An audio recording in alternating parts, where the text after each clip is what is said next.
Hello students, class 11 accountancy में आज हम चैप्टर थर्ड का ऑब्जेक्टिव क्वेश्चन सॉल्व करेंगे। तो चैप्टर थर्ड आपका क्या है? अकाउंटिंग प्रिंसिपल एंड कंसेप्ट, यानी अकाउंटिंग करने के लिए जो प्रिंसिपल, जो कंसेप्ट यानी जो सिद्धांत का हम इस्तेमाल करते हैं, जिसके सहायता से हम अकाउंटिंग करते हैं, उसे हम अकाउंटिंग प्रिंसिपल एंड कंसेप्ट के नाम से जानते हैं। तो वो अकाउंटिंग प्रिंसिपल क्या है, वो सिद्धांत क्या है, वो कंसेप्ट क्या है, जिसके आधार पे हम सारी अकाउंटिंग करते हैं। यानी कोई ना कोई, जब आप कोई ट्रांजैक्शन करते हैं तो कोई ना कोई वहाँ पे अकाउंटिंग प्रिंसिपल या वहाँ पे कोई ना कोई अकाउंटिंग कंसेप्ट काम करता है। तो इसका डिटेल वीडियो तो मैंने बनाया ही है।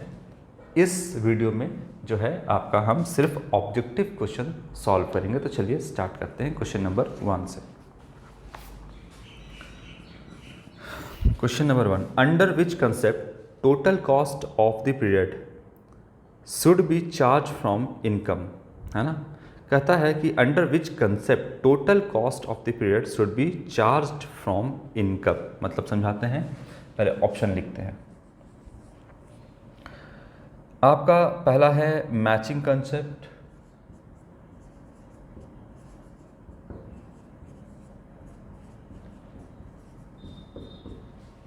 बी है आपका कॉस्ट कंसेप्ट,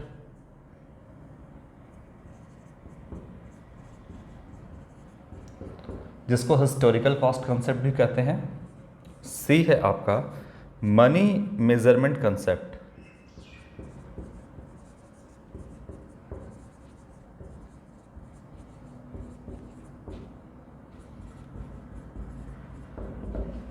और डी कहता है आपका dual concept of dual aspect या डुअल एस्पेक्ट कंसेप्ट।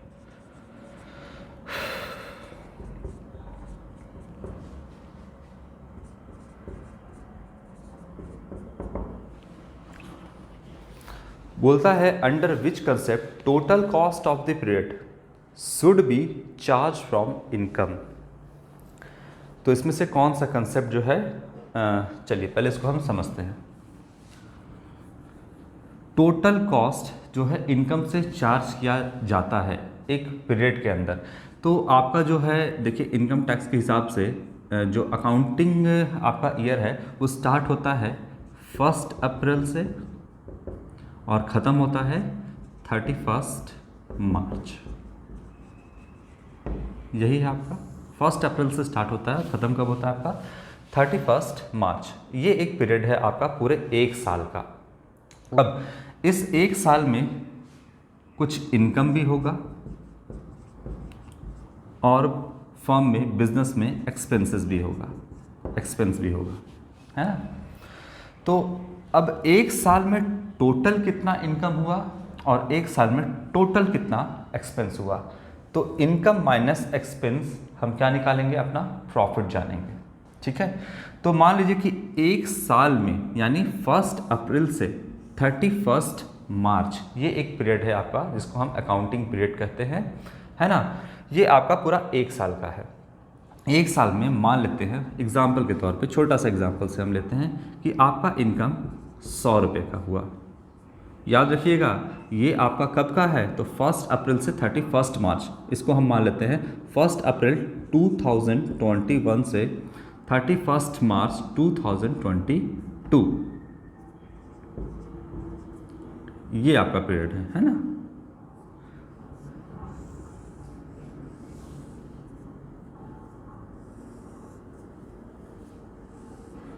ये कब का है, 1 अप्रैल 2021 से आपका 31 मार्च 22 आपका जो है, ये आपका एक फाइनेंशियल ईयर है।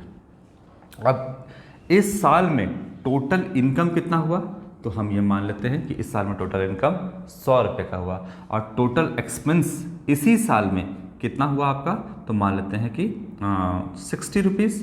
तो बताइए कि प्रॉफिट कितने का हुआ, नेट प्रॉफिट कितने का हुआ, 40 रुपये का प्रॉफिट हुआ। इनकम में से एक्सपेंस घटा लिए तो प्रॉफिट जो हुआ यानी नेट प्रॉफिट जो हुआ वो 40 रुपये का हुआ। ठीक है। तो कहता है अंडर विच कंसेप्ट, क्वेश्चन पड़ेगा total cost of the period, ये एक पीरियड है आपका 1 अप्रैल से 31 मार्च, इसी पीरियड की बात कर रहा है। Total cost of the period, total cost कितना हो गया आपका 60 रुपया, should be charge from income, income से चार्ज किए, इनकम कितना हुआ 100 रुपया और इससे चार्ज कितना किए हम 60 रुपया, तो मेरा प्रॉफिट कितना हुआ 40 रुपया। ये हम किस कंसेप्ट के हिसाब से कर रहे हैं कि इनकम भी होना चाहिए 2021-22 का और एक्सपेंस भी होना चाहिए 2021-22 का, तब जाकर के मेरा ट्रू प्रॉफिट निकलता है। यहाँ पे मान लेते हैं 40 रुपीज़। किसी भी पीरियड को किसी भी पीरियड से कंपेयर नहीं कर सकते, ऐसा नहीं बोल सकते कि सर ये जो इनकम है ना, अभी कौन सा इनकम है बताइए, तो 2000 ऐसे लिखिए 2021-22 का इनकम है ना, कितना है 100 रुपया, और मान लीजिए कि 2022-23 का जो इनकम है, मान लेते हैं 22-23 का जो इनकम है वो है आपका 200 रुपया, ठीक है। तो क्या जो और 2000 ऐसे है 21-22 का इनकम हो गया आपका, ऐसे लिखते हैं इनकम और एक्सपेंस लिखते हैं, ठीक है, एक्सपेंस। 2021-22 का इनकम है 100 रुपया और 2021-22-23 का जो इनकम है वो है 200 रुपया।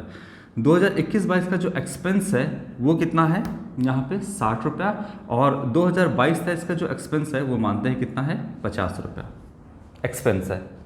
तो बताइए 2021-22 का प्रॉफिट कितना हुआ, तो इनकम माइनस एक्सपेंस प्रॉफिट हुआ 40 रुपीज़, और 2022-23 का इनकम कितना है 200 और एक्सपेंस कितना है 50, तो प्रॉफिट कितना हुआ यहाँ पे 150 रुपये का। क्लियर है बात। अब आप ये नहीं कर सकते हैं कि 2021 के इनकम से 21-22 के इनकम से 2022-23 का एक्सपेंस घटाइए और बोलिए कि सर प्रॉफिट हुआ 50 रुपये का, है ना, इनकम माइनस एक्सपेंस, तो प्रॉफिट कितना हुआ 50 का। ये आप नहीं कर सकते हैं, ऐसा करने से रोकता है ना। कौन रोकता है, तो मैचिंग कंसेप्ट। मैचिंग कंसेप्ट क्या कहता है कि इनकम और एक्सपेंस, है ना, दोनों को क्या करना चाहिए, मैच करना चाहिए। मैच मतलब दोनों सेम ईयर का होना चाहिए, तब आप प्रॉफिट कैलकुलेट कर पाओगे। आप 2021-22 के इनकम को 2022-23 के एक्सपेंस से नहीं घटा सकते, और ये नहीं बोल सकते कि प्रॉफिट हुआ 50 रुपये का। सेम ईयर का आपका इनकम होना चाहिए, सेम ईयर का एक्सपेंस, तो प्रॉफिट भी आपका बिल्कुल एक्यूरेट होगा 40 रुपीज़। 2022-23 का इनकम और 2022-23 का ही एक्सपेंस कितना हुआ, तब आप प्रॉफिट यहाँ पे कैलकुलेट करोगे कि प्रॉफिट एक्चुअली में कितना हुआ। ये ऐसा कौन कहता है, तो ऐसा कहता है आपका मैचिंग कंसेप्ट। तो यहाँ पर 2021-22 का इनकम 100 और एक्सपेंस 60, तो प्रॉफिट 40 रुपये का आपका यहाँ पर हुआ, 40 रुपीज़ का प्रॉफिट। क्लियर हुआ यहाँ बात। तो एक और क्वेश्चन पढ़िए, under which concept total cost of the period should be charge from income.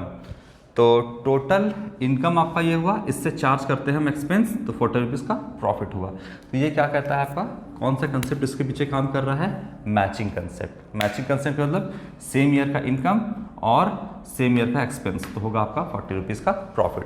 Same year का इनकम अगर 2022-23 की बात करें तो 2022-23 की बात करें तो इनकम 200 रुपया, एक्सपेंस 50 रुपया, तो आपका प्रॉफिट यहाँ पे 150 रुपीज़। ये आपका करेक्ट है।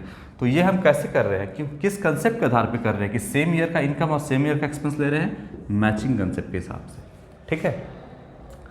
इसके बाद आपका है कॉस्ट कंसेप्ट। कॉस्ट कंसेप्ट यहाँ पर है। कॉस्ट कंसेप्ट का मतलब क्या होता है कि आपने कोई एसेट बिजनेस में आपने जिस कॉस्ट में खरीदा है उसी कॉस्ट पे आप डेप्रिसिएशन चार्ज करोगे और उसी कॉस्ट पर आप उसको रिकॉर्ड करोगे। मान लो कि एक मशीनरी आपने खरीदा, इसकी बात कर रहे हैं। मान लो कि एक मशीनरी बिजनेस में खरीदा गया 1 लाख रुपए का, 1 लाख का मशीन परचेस किया गया, और इस मशीन को आप कितना पे रिकॉर्ड करोगे, तो 1 लाख पे रिकॉर्ड करोगे। हो सकता है कि इसका मार्केट वैल्यू बढ़कर 1,20,000 हो गया हो, या हो सकता है इसका मार्केट वैल्यू घट के 90,000 हो गया। तो आपको मार्केट वैल्यू से मतलब नहीं है, आपने जितने में मशीन को खरीदा है उतना ही में आप रिकॉर्ड करोगे, और इसी अमाउंट से आप डेप्रिसिएशन भी लेस करोगे। इस अमाउंट से नहीं, 1,20,000 हो गया है तो 1,20,000 पे भी नहीं, अगर 90 हो गया तो उस पर भी नहीं। 1 लाख पर जितना में आपने खरीदा है उतना पे आप उसको रिकॉर्ड करोगे और उसी पर डेप्रिसिएशन चार्ज करोगे। तो ये है आपका कॉस्ट कंसेप्ट, जितने में खरीदा है उतना ही पे आप रिकॉर्ड करोगे, मार्केट वैल्यू से मतलब नहीं है। तीसरा है आपका मनी मेजरमेंट कंसेप्ट। अकाउंटिंग में हम किसी भी ट्रांजैक्शन को या इवेंट को तभी रिकॉर्ड करते हैं जब उसका वैल्यू मनी में हो। जैसे हमने एक मशीन खरीदा 1 लाख का, तो मनी में वैल्यू है ना। हमने एक मशीन खरीदा लेकिन वैल्यू नहीं दिया गया है, तो क्या हम अकाउंटिंग में उसको रिकॉर्ड करेंगे? नहीं करेंगे, है ना। तो मनी मेजरमेंट कहता है कि जब तक किसी भी ट्रांजेक्शन का वैल्यू मनी में ना हो तब तक हम उसको रिकॉर्ड नहीं करेंगे। इसके बाद आप डुअल एस्पेक्ट कंसेप्ट तो जान ही रहे हैं कि हर जगह फॉलो कर रहे हैं डुअल एस्पेक्ट कंसेप्ट। हर ट्रांजैक्शन के 2 पहलू होते हैं, एक डेबिट और एक क्रेडिट, ठीक है। तो यहाँ पर आपका सवाल क्या था कि किस कंसेप्ट के हिसाब से टोटल कॉस्ट जो है एक पीरियड का वो चार्ज करते हैं इनकम से, तो वो होगा आपका मैचिंग कंसेप्ट। ठीक है, क्वेश्चन नंबर 1 हुआ ये। क्वेश्चन नंबर 2,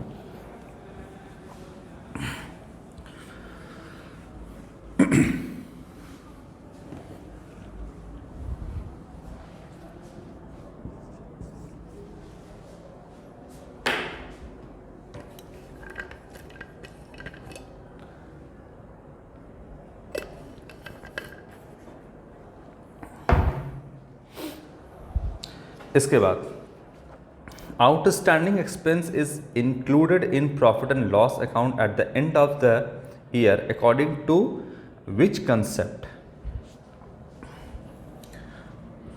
आउटस्टैंडिंग एक्सपेंसेस को हम प्रॉफिट एंड लॉस में इंक्लूड करते हैं किस कंसेप्ट के हिसाब से? Option A full disclosure concept,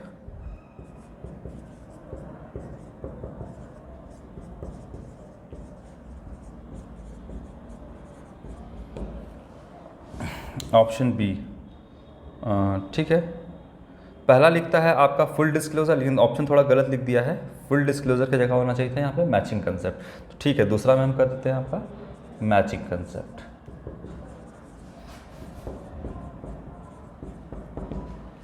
third जो कहता है आपका एक्रूअल कंसेप्ट,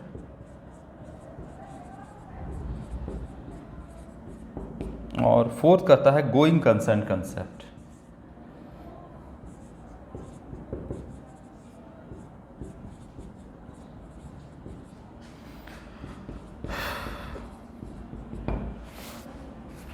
आउटस्टैंडिंग एक्सपेंस को क्या करते हैं?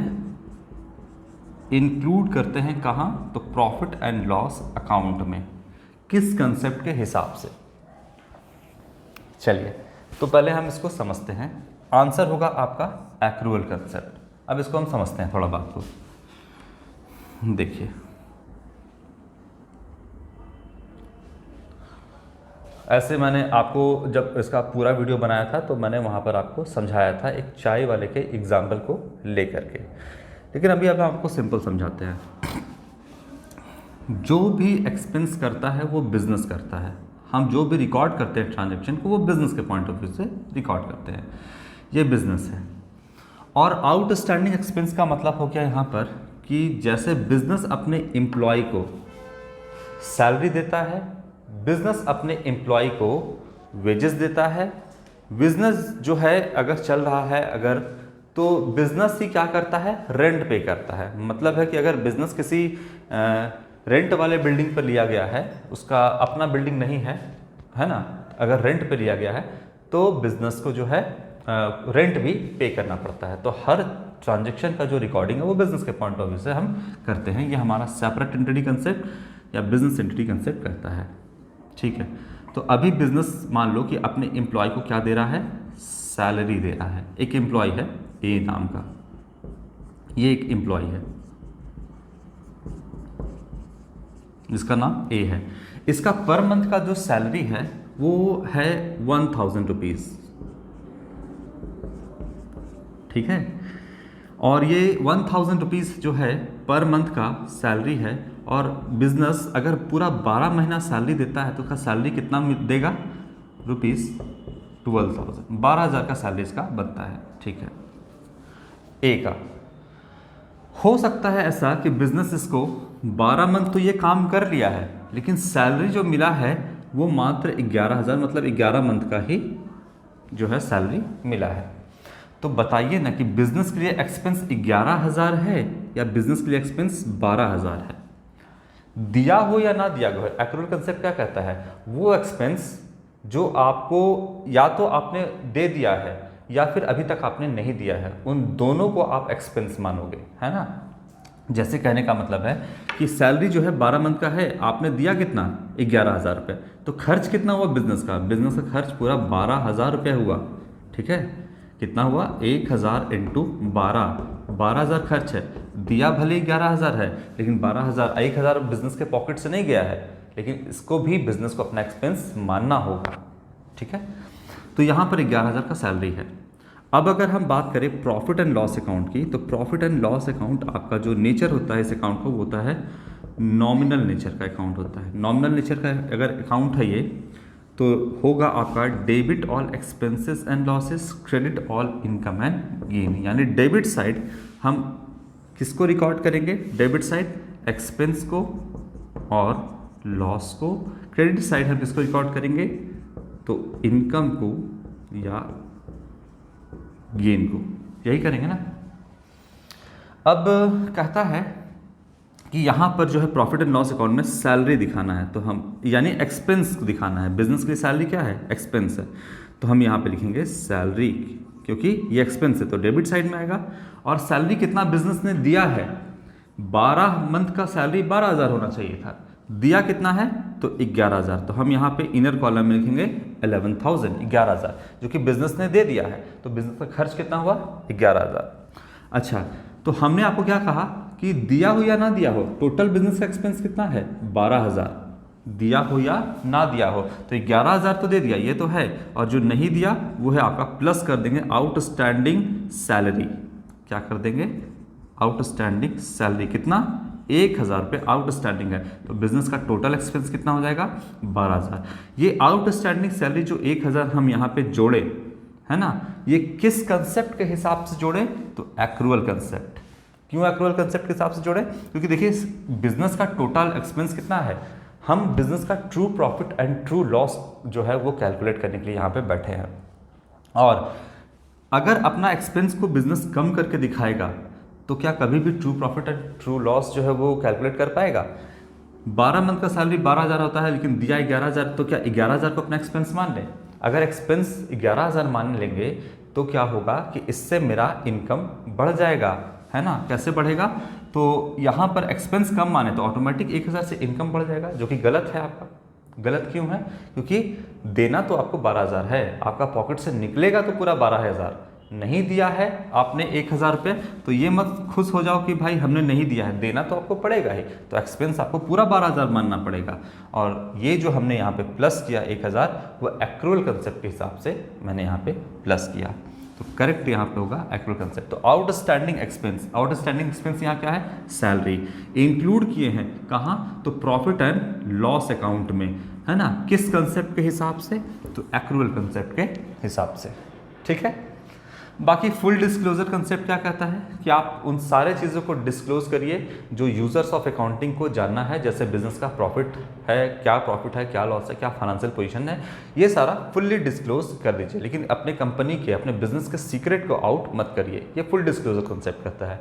मैचिंग कंसेप्ट कहता है कि सेम ईयर का रेवेन्यू, सेम ईयर का इनकम, सेम ईयर का एक्सपेंस होना चाहिए, तभी आप true profit and loss calculate कर पाओगे। एक्रूअल कंसेप्ट कहता है कि खर्च की बात करें, अगर एक्सपेंस की बात करें, तो आपने दिया हो या ना दिया हो, यानी बिजनेस ने वो खर्च दिया हो या ना दिया हो, उसको अपना एक्सपेंस मानना पड़ेगा। तो यहाँ पर 1,000 नहीं दिए हैं, फिर भी इसको एक्सपेंस मानते हुए पूरा 12,000 को अपना एक्सपेंस मानना होगा। सेम चीज़ इनकम के लिए भी है ना। इनकम के लिए भी आपका सेम चीज़ है, जैसे मान लीजिए कमीशन रिसीव होना है, कमीशन आपने कमा लिया है, वो रिसीव होना है, तो आप क्या करोगे कि जो कमीशन आपका मिलना है, जैसे मान लो कि इनकम है ना कमीशन, तो यहाँ लिखोगे बाय कमीशन। आपने 1,000 का कमीशन कमाया जिसमें से मिला है 500 रुपया, तो 500 रुपया और प्लस करोगे अक्रूड कमीशन, है ना, accrued commission, accrued commission, commission कितना 500 रुपया, तो टोटल कमीशन कितना है 1,000, कमाया था कितना 1,000, लेकिन यहाँ पे मिला कितना 500, अभी भी मिलना बाकी है अक्रूड कमीशन, तो ये भी इंक्लूड करेगा, तो टोटल इनकम कितना हुआ 1,000 रुपये, ठीक है। ये भी हम एक्रूअल कंसेप्ट के हिसाब से ही करते हैं। इसके बाद क्या है, गोइंग कंसर्न कंसेप्ट क्या कहता है? गोइंग कंसर्न कंसेप्ट कहता है कि बिजनेस जो है वो आप जब स्टार्ट करते हैं तो ये मानते हुए स्टार्ट करते हैं कि ये कंटिन्यू बिजनेस है, मतलब है कि ये बिजनेस कभी बंद नहीं करेंगे, ये बिजनेस लगातार चलता रहेगा। ये कहता है आपका गोइंग कंसर्न कंसेप्ट। और इसी के आधार पे आप बिजनेस में लॉन्ग टर्म लोन लेते हैं, कोई फिक्स्ड एसेट परचेस करते हैं। क्यों? क्योंकि आप ये मानते हुए बिजनेस करते हैं कि हमारा बिजनेस लंबे समय तक चलेगा और हमारा बिजनेस चलता ही चला जाएगा। ये मान के आप अकाउंटिंग करते हो। इतना ही बताएंगे अभी फिलहाल। तो क्वेश्चन नंबर 2 यहाँ पे समझ में आया आपको। इसके बाद क्वेश्चन नंबर 3।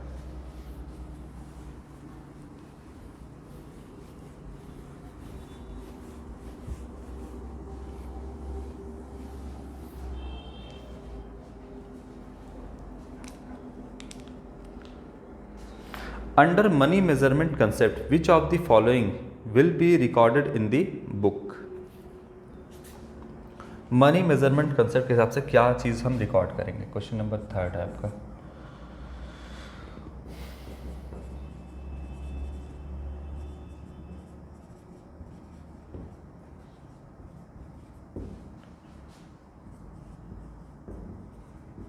पहले जानिए कि मनी मेजरमेंट कंसेप्ट क्या कहता है। जिस चीज़ का भी वैल्यू, जिस भी ट्रांजैक्शन का वैल्यू मनी में होगा, बस हम उसी को रिकॉर्ड करेंगे अदर अकाउंटिंग में। अदरवाइज हम किसी भी ट्रांजैक्शन को रिकॉर्ड नहीं करेंगे अगर उसका वैल्यू मनी में ना हो।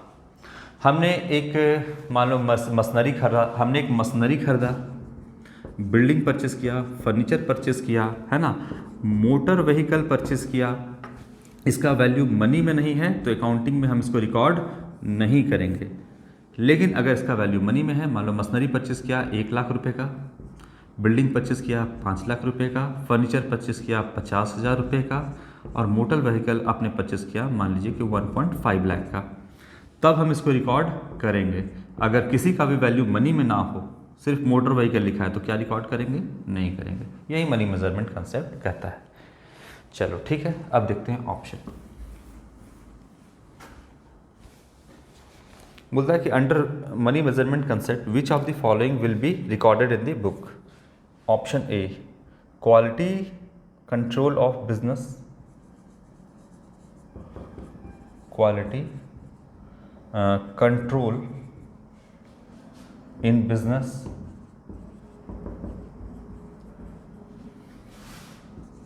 B, commission payable to the seller,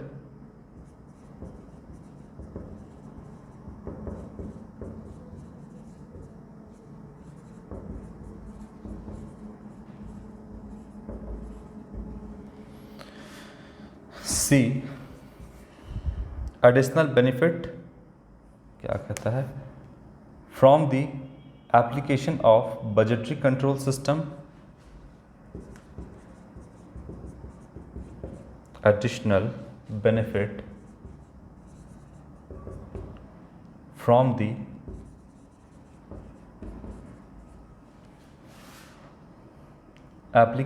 application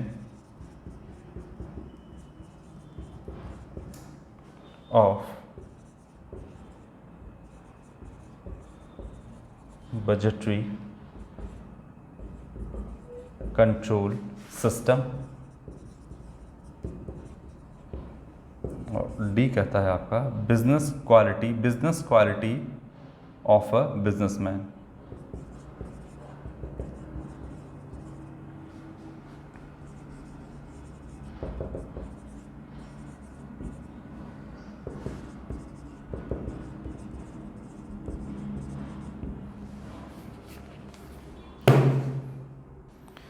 चलिए, मनी मेजरमेंट कंसेप्ट के हिसाब से हम किस चीज़ को कह रहा है यहाँ पर कि रिकॉर्ड करेंगे, क्या होना चाहिए? क्वालिटी कंट्रोल ऑफ बिजनेस, क्या ये होना चाहिए आपका? ऑप्शन जो है आपका, इसका हम पहले आपको करेक्ट बता देते हैं कि क्या होगा। इसका होगा आपका ऑप्शन नंबर बी। देखिए अब बात करते हैं quality control in business. Business के जो प्रोडक्ट बन रहा है या जो क्वालिटी मेंटेन किया जा रहा है उसको कंट्रोल करना, क्या इसको हम मनी मेजरमेंट कंसेप्ट के हिसाब से रिकॉर्ड करेंगे? देखिए आपका अकाउंटिंग मैंने अभी बताया कि क्वालिटेटिव एस्पेक्ट भी होता है और क्वांटिटेटिव एस्पेक्ट भी होता है, लेकिन हम जो रिकॉर्ड करते हैं वो क्वांटिटेटिव एस्पेक्ट को रिकॉर्ड करते हैं, क्वालिटेटिव को नहीं। जैसे मान लो कि एक एम्प्लॉय मेरे बिजनेस में काम कर रहा है और वो इतना अच्छा एम्प्लॉय है कि उसकी मदद से, उसकी ईमानदारी की वजह से, उसकी ईमानदारी जो कि उसका एक क्वालिटी है, उसकी मदद से हम एक्स्ट्रा प्रॉफिट कमा रहे हैं बिजनेस में। तो क्या हम उसकी क्वालिटी यानी उसकी ईमानदारी, उसकी ऑनेस्टी को हम मनी में मेज़र कर सकते हैं, वैल्यू कर सकते हैं कि ये 10,000 का ईमानदार है या 15,000 का? नहीं कर सकते हैं। तो बोल सकते हैं कि ये अकाउंटिंग का एक कमी भी है कि जो क्वालिटेटिव एस्पेक्ट है उसको जो है वो रिकॉर्ड नहीं करता है। मतलब कोई इंसान बहुत अच्छा काम कर रहा है, बहुत ईमानदार है, लेकिन उसकी ईमानदारी का वैल्यू क्या होना चाहिए ये अकाउंटिंग नहीं बताता है ना। ये नहीं कहता कि उसकी ईमानदारी को भी आप रिकॉर्ड करिए। तो ये बोल सकते हैं लिमिटेशन है अकाउंटिंग का। तो मनी मेजरमेंट कंसेप्ट हमको फॉलो करना है, जो दिया हुआ है वो हमको करना है। तो क्या quality control in business, quality जो बिजनेस का क्वालिटी कंट्रोल करना है, क्या इसको हम यहाँ पर रिकॉर्ड करते हैं? नहीं। Commission payable to seller. अब देखिए, सामान बेचता है, बेच कौन रहा है? सेलर। अब आपका सामान जो बेचेगा, जो सेलर है, तो उसको क्या आप कुछ कमीशन नहीं दीजिएगा? कमीशन तो देना बनता है कि भाई आप मेरे 10 प्रोडक्ट को बेचिए तो आपको हम 10% का कमीशन देंगे या 1,000 का कमीशन देंगे। अगर आप पर जो है 10 यूनिट अगर आप बेच देते हो मेरा सामान तो आपको 1,000 का कमीशन मिलेगा। तभी इसी की लालच से तो सेलर ज़्यादा सेल करना भी चाहेगा ना। कभी कभी आप देखे होंगे बीच में कि कोई जो है आपको, जैसे BSNL का सिम कार्ड हो गया, एयरटेल का सिम कार्ड बेचता है ना, या फिर घर पर जो है वो मोबाइल रिटेलर जो होते हैं, जो घर घर आके बेचते हैं, उनका भी टारगेट फिक्स होता है। एक्वागार्ड वाले आपके घर पे आते हैं तो उनका भी कमीशन फिक्स होता है कि अगर आप दिन भर में मान लो कि 5 या 10 एक्वागार्ड बेच दोगे आप, तो आपका इतना कमीशन बनेगा। ठीक है, तो यहाँ पर कमीशन बनता है सेलर का, जितना वो सेल कर पाता है उसके हिसाब से। तो अब कमीशन पेबल यानी पे करना है। मान लो कि कमीशन पे करना है तो कुछ तो अमाउंट होगा ना, 1,000 2,000 कमीशन कितना, तो मान लो यहाँ पे हम मानते हैं कि 1,000 का कमीशन जो है सेलर को पे करना है। जितना वो प्रोडक्ट बेचेगा उसके आधार पे 1,000 का उसका कमीशन बनता है। अगर 10 बेचेगा तो 10 के आधार पे 1,000 का कमीशन उसका बनता है। तो क्या ये कमीशन जो है, जो कि पेबल करना है, देना है सेलर को, इसका कोई अमाउंट है? हाँ, 1,000 रुपये है। तो क्या मनी मेजरमेंट के कंसेप्ट के हिसाब से ये ठीक बैठ रहा है कि जो कमीशन पे करना है वो 1,000 का है? हाँ, ठीक बैठ रहा है। तो ये ऑप्शन आपका सही होगा। कुछ तो मनी होगा ना, 1,000 2,000 5,000 कमीशन, तो ये आपका करेक्ट ऑप्शन है। इसके बाद कहता है additional benefit from the application of budgetary control system. नहीं, ये तो आपका कोई मनी में नहीं लग रहा है। इसके बाद फिर कहता है आपका business quality of a businessman. Business करने का उसमें क्वालिटी है। क्वालिटी है कि मतलब हम इतने चालाक हैं, चतुर हैं कि हम जो है सारे चीज़ों को बिजनेस में मेंटेन कर लेते हैं, हम इतना प्रॉफिट कमा लेते हैं बिजनेस में। जैसे पढ़ाने जो टीचर हैं वो जैसे अकाउंटिंग की ही टीचर मान लीजिए, अकाउंटेंसी के ही टीचर मान लीजिए, तो अलग अलग टीचर हैं पढ़ाने के लिए आपको।